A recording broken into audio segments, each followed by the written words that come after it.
longer my stance, whatever I'm doing. So we'll go back. If I'm going to zoom on, G. It comes in punch. It depends, inside, outside, whichever hand would. This one will be out inside, of course. And same punch comes in. And this one, of course, would be outside. And I could either rip or he just follow around, and he's conveniently going to go where I need him to go. Then I do my lock and stuff. Okay. I think for a lot of us, being a UK can be one of the most difficult things. Not just the techniques and stuff, because anybody can learn the technique.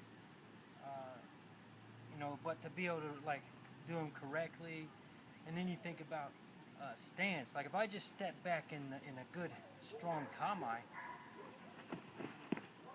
whatever it is, if I just widen my stance, man, that does all the work for me. So if this was a bigger guy, Nick's about 5'11", I'm about 6 foot, so this comes in, right away I could go for a hit that would, be some stopping power.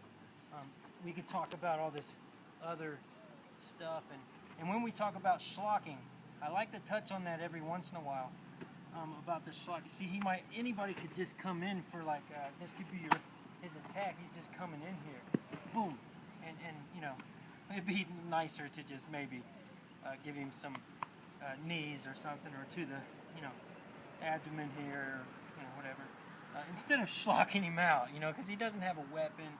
But if we're in a war like scenario, I would probably go ahead and schlock him out. In training, we like to go for the throat or just stop right here.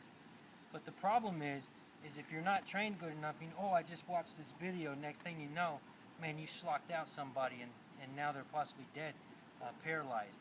Maybe things don't work out for them. So anyway, I could just push his head too, or I could do those knees. My knee's already here, but you notice I have to compensate for that. I have to step on this foot to get my balance. And now I put myself at risk. Probably not a good idea. So anyway, he comes for this attack. He's coming in here. Boom, I push him down, even if it goes, I can still bring him this way, okay? Now he gets wrestly, we transition to something else. So yeah, we could do something else. It doesn't really matter. You see so many different techniques. Thank you so much. So he's coming back in. We'll start with this punch. We call this the ninja kind of straight punch.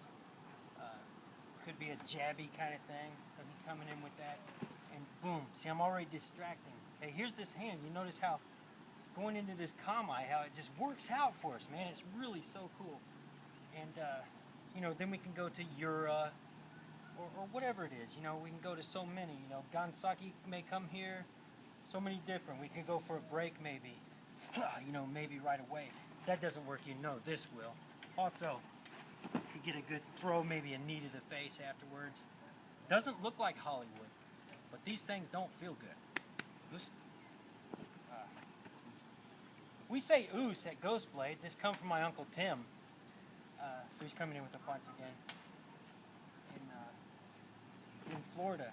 So whatever it is. And he did karate, so we just kind of adapted this ooze as our yes.